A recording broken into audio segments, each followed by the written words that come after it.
quart d'heure corrézien, le magazine d'information hebdomadaire de RGB, Bram FM, RCF Corrèze, Radio PAC et Brénige FM.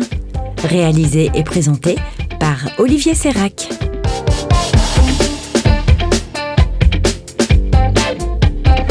Bonjour tout le monde et bienvenue dans ce 9e numéro du quart d'heure corrézien de la saison. Un quart d'heure de bonnes nouvelles parce que d'une part, le Tour de France sera en Corrèze l'été prochain. Ensuite, Argentat-sur-Dordogne a été désignée ville ambassadrice du 39e Téléthon. Et enfin, une nouvelle galerie ouvre à Brive. Elle réunit un artiste graffeur et un artiste tatoueur. Je suis allé à leur rencontre pour cette émission. Le quart d'heure corrézien, vous avez le menu, c'est parti.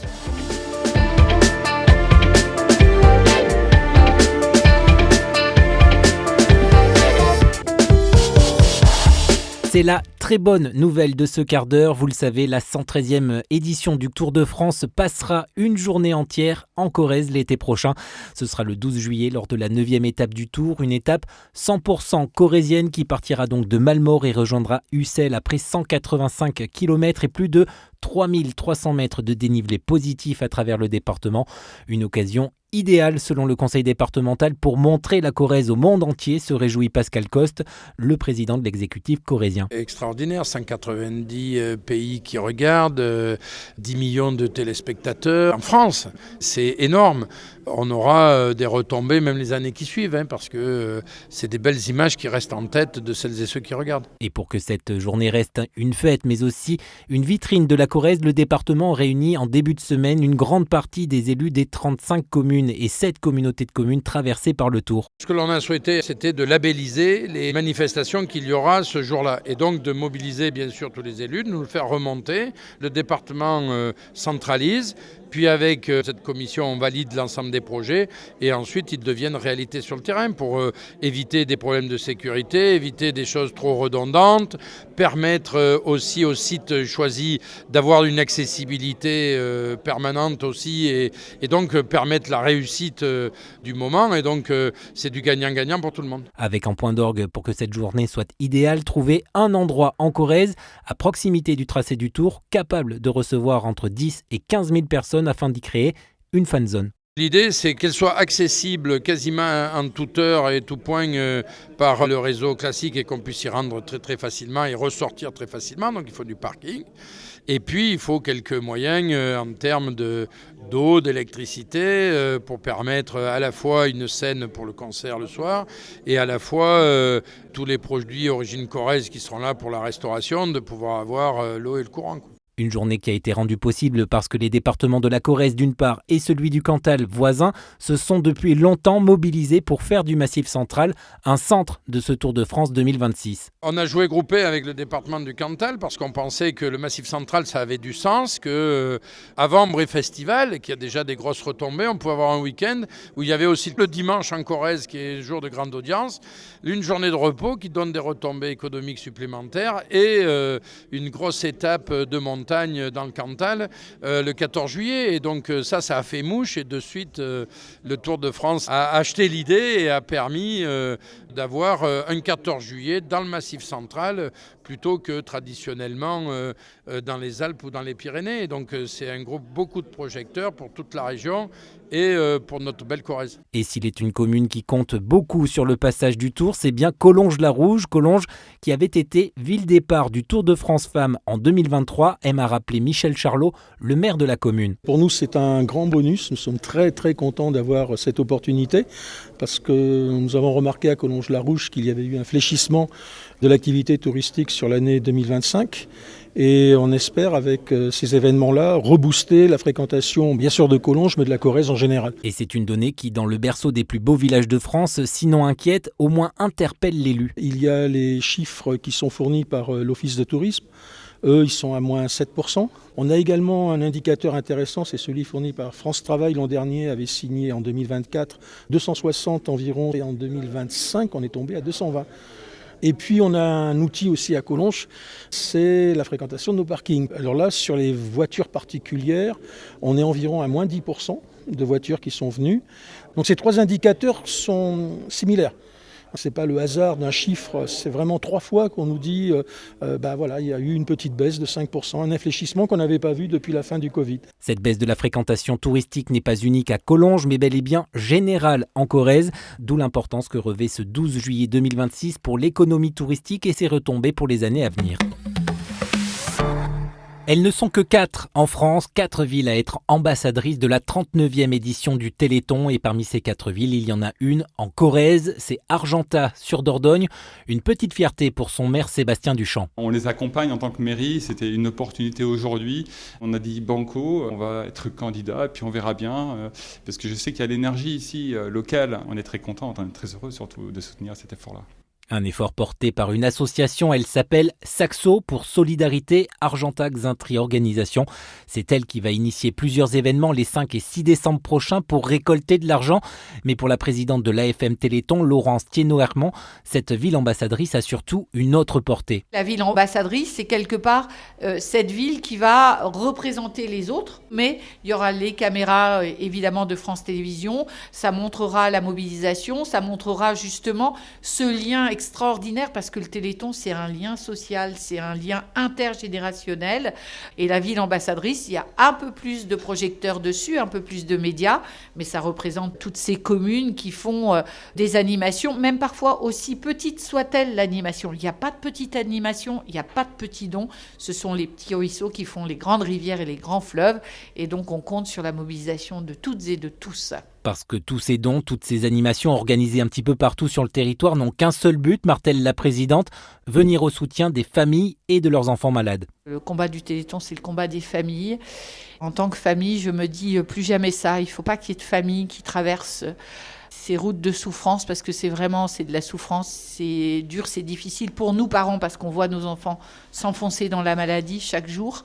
Qu'on doit rester tout à fait positif et les regarder toujours avec enthousiasme et comme si tout allait bien. Et puis quand on est parent, c'est pas le sens de l'histoire que de voir son enfant s'enfoncer dans la maladie, partir. Les diagnostics, quand ils sont annoncés, c'est toujours un tsunami pour la famille.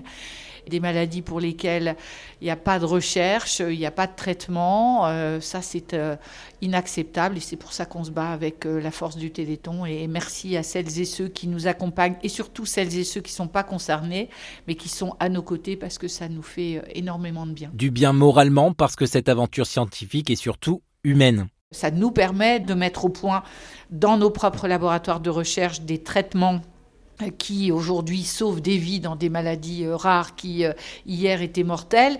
Il faut savoir que toutes ces innovations thérapeutiques, médicales qui naissent dans nos laboratoires pour lutter contre ces 7000 maladies rares, aujourd'hui, apportent aussi des solutions à des maladies beaucoup plus fréquentes.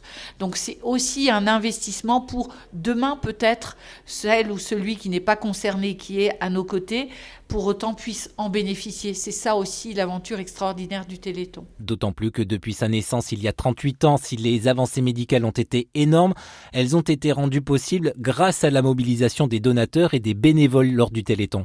Aujourd'hui, il y a des traitements. Il y a vraiment des traitements qui sauvent des vies, notamment à l'amyotrophie spinale infantile de type 1, qui est une maladie mortelle qui tue les bébés avant l'âge de 2 ans. Aujourd'hui, il y a un traitement de thérapie génique, c'est une injection en une fois. C'est né dans un laboratoire du Téléthon qui est le laboratoire Généton. Et ce traitement, il sauve la vie des enfants. Donc ça, c'est extraordinaire. Mais le temps de la recherche n'est pas malheureusement le temps des malades. Le temps de la recherche, c'est environ plusieurs dizaines d'années pour trouver le gène à l'origine de la maladie. Ensuite, pour pouvoir voir en bout de paillasse dans un laboratoire qu'est-ce qui va marcher comme stratégie thérapeutique. Ensuite, de l'appliquer chez la souris. Ensuite, on passe à l'homme. Et puis ensuite, quand on vérifie chez l'homme que ça fonctionne, que c'est bien produit et qu'on peut se permettre de le produire dans des conditions pharmaceutiques, ensuite, c'est évidemment disponible à plus grande échelle. Donc ça, c'est ce temps-là. Et à n'en pas douter, dans les 5 prochaines années, on aura beaucoup plus de succès que dans les 38 années qui viennent de s'écouler parce que aujourd'hui, il y a une vraie accélération. Une victoire sur une maladie, c'est une victoire sur beaucoup d'autres. Et donc, les obstacles qu'on franchit à partir d'une maladie, ça nous permet d'aller plus vite pour celles qui arrivent ensuite. Et c'est sûr qu'on va vaincre encore beaucoup plus de maladies grâce à ces premiers Téléthons et grâce au prochain Téléthon, on en est sûr. Le prochain Téléthon aura lieu les 5 et 6 décembre prochains. Pour mémoire, un seul numéro pour vos dons, c'est le 3637. Vous en avez l'habitude, les 5 dernières minutes du quart d'heure corrézien sont consacrées à la culture et dans ce numéro, j'ai souhaité mettre en avant une nouveauté à Brive, c'est la Station, un lieu qui a ouvert ses portes mardi dernier, rue de la République. Et pour vous présenter ce lieu, rien de mieux que l'un des 2 protagonistes du projet, c'est Thomas Buissoni, alias Inox. La Station, c'est initialement une galerie d'art et salon de tatouage. C'est un endroit qu'on essaye de créer le plus convivial possible. L'idée, ça va être de jointer un petit peu 2 cultures assez marginalisées mais tout aussi développées aujourd'hui. Et pour que tout visiteur puisse y trouver son compte, découvrir ou approfondir sa curiosité des arts urbains, l'homme n'a qu'une envie, revenir aux origines du graffiti. L'idée, c'est de vraiment créer un univers autour de la base même du graffiti, donc le côté un petit peu gare SNCF, support train, vraiment historiquement la base du graffiti. Ensuite, Terence va pouvoir tatouer donc avec la clientèle qu'il a déjà. Et ces tatouages flash sont très particuliers. Un flash, c'est un dessin qui est prévu en amont, qui est en règle générale relativement simple avec des traits fins, très propres. L'idée, lui, c'est de présenter des tatous autour de ça, mais pas que, parce que je ne veux pas, à chaque fois que j'ai une idée d'exposition, lui imposer quoi que ce soit. Moi, je pars dans l'optique que c'est son salon. Il fait ce qu'il a envie, c'est aussi un artiste. Je sais bien trop ce que c'est d'avoir des choses imposées, donc il est hors de question que je lui en impose. C'est juste, nous, on va essayer de s'harmoniser un petit peu, harmoniser nos travails, dans le but de faire des choses qui cohabitent très très bien. L'enjeu de la Station est ainsi de sortir le graffiti et le tatouage d'une vision souvent marginale de ces formes d'art. C'est la possibilité de présenter aux gens, même qui ne connaissent pas le tatouage, de découvrir un univers qu'ils ne connaissent pas.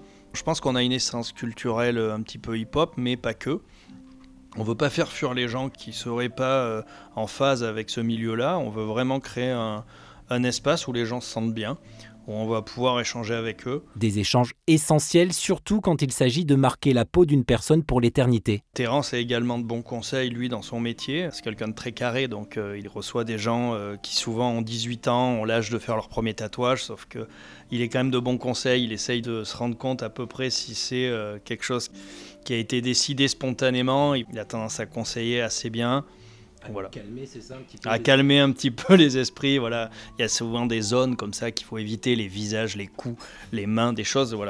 Donc lui, quand c'est des plus jeunes et que c'est pas trop réfléchi, il essaye aussi. On n'est pas là pour dire oui à tout bêtement. Parce que Inox le reconnaît sans problème, graffiti et tatouage restent quand même pour une grande partie de la population des univers clivants. Le graffiti sera toujours aimé par certains, détesté par d'autres, au même titre que le tatouage. Le fait d'avoir été militaire, je sors complètement du cadre, du statut un petit peu micro-délinquant qu'on voudrait bien me donner. Moi aujourd'hui, à 40 ans, je peux parler de plein de choses professionnellement parlant qui sortent complètement du cadre et qui pourtant font partie de moi. Et vous n'êtes pas pour autant un délinquant quelque part? Non, pas vraiment, non, du tout. Du tout, puis justement, on va apporter que le côté positif vraiment de la chose. Pouvoir partager avec les gens et qui s'y intéressent, parce que pour le coup, historiquement parlant, même s'il y avait des choses qui étaient faites illégalement, moi je trouve ça super intéressant de pouvoir échanger avec eux. Alors pour que le plus grand nombre de curieux puissent pousser les portes de la Station, les 2 artistes ont fait le choix d'investir un ancien salon de coiffure rue de la République en plein centre-ville de Brive. Parce que c'est une rue d'artistes, parce que c'est bien, parce que j'aime beaucoup la rue, j'aime ce qui s'en dégage, et j'y peignais il y a encore quelques années lors d'événements, j'aime bien. Elle est majoritairement piétonne, mais elle a des commerces qui ramènent pas mal de monde déjà. Je pense aux Madeleine Golfier, à toutes ces choses-là. Il y a pas mal d'activités. C'est en train de se redévelopper favorablement. Et non, je suis content de participer un petit peu à tout ça. Moi, je vais essayer de peindre également, comme je l'ai pu le faire il y a quelques années dans les rues. C'est ce que j'ai fait pour les toiles que je réalise pour la Foire du Livre, donc je les réalise également dans la rue. Je trouve ça dommage d'aller me cacher dans mon atelier. Ça permet d'échanger avec les gens, c'est ce qui est bien. Et vous pouvez d'ores et déjà entrer dans la Station au 7 rue de la République pour y rencontrer ces 2 artistes, Inox et le Rostatou. Voilà, c'est la fin de ce quart d'heure corrézien. Merci à toutes et tous pour votre fidélité. On se retrouve dans une semaine pour de nouvelles actus et de nouveaux portraits. Mais d'ici là, je vous souhaite de passer une très bonne semaine en Corrèze ou ailleurs.